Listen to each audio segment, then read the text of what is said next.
Hey guys, it's me, Assassin, and Captain Dazzle is holding the camera. Say hello. Hello. We're going to go over cast iron today, how to properly season, clean, and store your cast iron pan. But for those who have an unseasoned cast iron pan, we're going to go ahead and we're going to preheat the oven. I would say 400 to 425. That has to be pretty hot.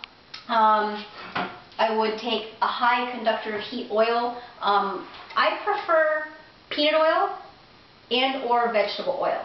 I know those aren't paleo oils, but they are high smoke points. It's exactly what you need. For today's purposes, we're going to use grapeseed oil, which is at about 385 smoke point. I still want something that can go at least 400 degrees.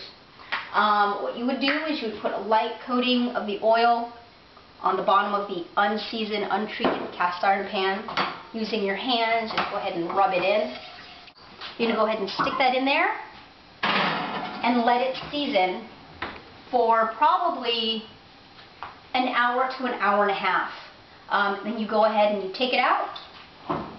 Once it's been seasoned, and you would just remove any excess oil from the top after it's cooled, and it's ready to use. Alright?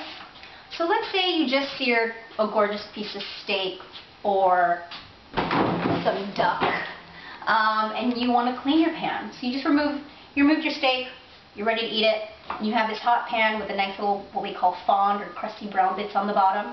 There's a couple ways to do it. First, while the pan is extremely hot, go ahead, come to your sink, and run the hot water. Once the water's hot, you take a natural bristle brush that won't melt with the heat. Take a little bit of water and scrub all of the brown bits off the bottom. Right? Once a nice smooth surface, you're going to return it back to the heat. You're going to turn it on high. And you're going to let that water evaporate.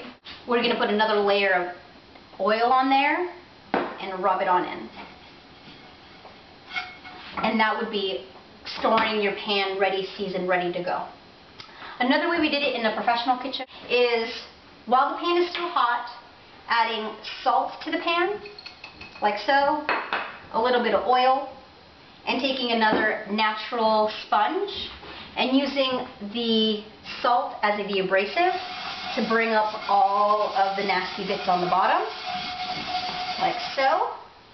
Then you would go ahead and take another paper towel and just wipe the salt out. And it's ready to go for the next usage. When you store this in your cabinets, take a couple pieces of paper towel and put it like so, and then you can stack your pans on top. You do not want to put any other metals in contact with the cast iron. That's how you would season, clean, and store your cast iron. If you have any questions, feel free to post in the comments or email me directly at lauren@sweetassassin.com. Thanks.